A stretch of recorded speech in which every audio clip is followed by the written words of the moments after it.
Olha, parece que está surgindo uma tensão daquelas na América do Sul. Brasil e Argentina, os dois gigantes da região, parecem estar seguindo caminhos totalmente opostos tanto na economia quanto na ideologia. Vamos dar uma olhada no que o canal Ancapsu está dizendo sobre isso, porque eles defendem que a gente está vendo o começo de uma rivalidade nova e bem intensa por aqui. E o estopim de tudo isso? Uma queixa comercial, bem formal, do Brasil. Mas para essa análise que a gente vai ver, isso é só a pontinha do iceberg, sabe? A ideia é que, por baixo dos panos, o conflito é muito mais profundo e tem a ver com o próprio futuro da economia sul-americana.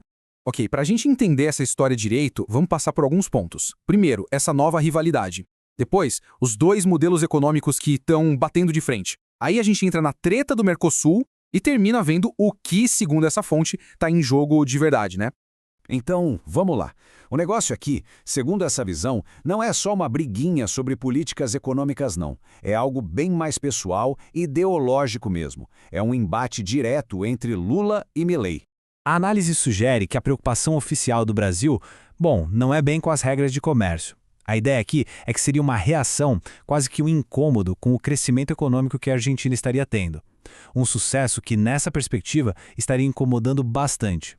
E é aí que a coisa fica interessante de verdade, porque a gente começa a ver o contraste gritante entre os dois modelos econômicos, as duas filosofias que estão em jogo. Olha só que claro que fica. De um lado, o modelo argentino, focado totalmente no setor privado, no consumo, no investimento das empresas. Do outro, o modelo brasileiro, que, segundo essa visão, se apoia muito mais no gasto público, na máquina estatal. São visões de mundo bem diferentes.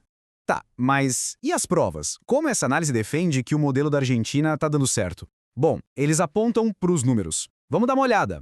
O grande destaque é essa projeção de crescimento de 4,4% para o PIB argentino em 2025. Seria o maior crescimento desde 2022. E o ponto principal, claro, é que esse número é bem maior que a projeção de crescimento do Brasil. E o pulo do gato, segundo a fonte, está aqui.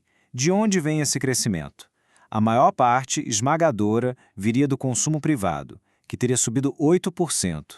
Enquanto isso, o consumo do governo, quase nada, 0,2%. Para eles, isso é o que chamam de economia de verdade funcionando. Agora vamos virar a chave para o Brasil. A visão aqui é completamente oposta. A crítica é pesada sobre como a economia brasileira estaria crescendo, que seria um tipo de crescimento, digamos, de natureza bem diferente. Eles chegam a criar um termo para isso, PIB público. A ideia é que seria um crescimento que vem do gasto do governo, um gasto forçado, com recursos que eles consideram mal alocados. Basicamente, um crescimento que não se sustenta e não gera prosperidade de verdade no longo prazo. E aqui está o centro da filosofia deles, né? A diferença entre uma troca voluntária e uma troca forçada. A troca voluntária, um negócio entre duas pessoas, por exemplo, seria sempre boa, porque os dois lados saem ganhando. Já o gasto do governo, que vem de imposto, seria coercitivo e, por definição, sempre pioraria a alocação de recursos na economia.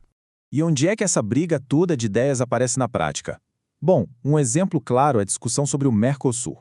Aí vem a pergunta que está no centro da discórdia. O Mercosul, afinal, ajuda ou atrapalha os países membros? Pelo menos na visão dessa fonte.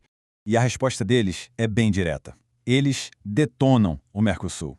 Dizem que as economias são parecidas e não se completam, que o bloco impede acordos melhores com países como os Estados Unidos, enfim, o vem como um bloco inútil e que o Brasil está usando para tentar frear a Argentina. Para eles, Milei está certíssimo em querer pular fora. E tem mais um tempero nessa história toda, a geopolítica. A análise diz que as ações do Lula também seriam uma forma de comprar briga com o Trump, achando que isso pode ser bom para ele aqui dentro do Brasil. Uma jogada de xadrez pensando nas eleições americanas. Certo. Diante de tudo isso, para onde as coisas vão? O que essa rivalidade significa para o futuro? Vamos ver qual é a projeção que a fonte faz. E é que a análise deixa de ser só uma análise e vira quase um manual de instruções para o Brasil. Eles apresentam um caminho bem claro, um passo a passo, para que o Brasil siga o que eles consideram o exemplo de sucesso da Argentina. Ou seja, o recado final é muito claro. Isso tudo não é só uma discussão teórica sobre economia, sabe? Para eles, é uma decisão política urgente, que o Brasil precisaria tomar agora.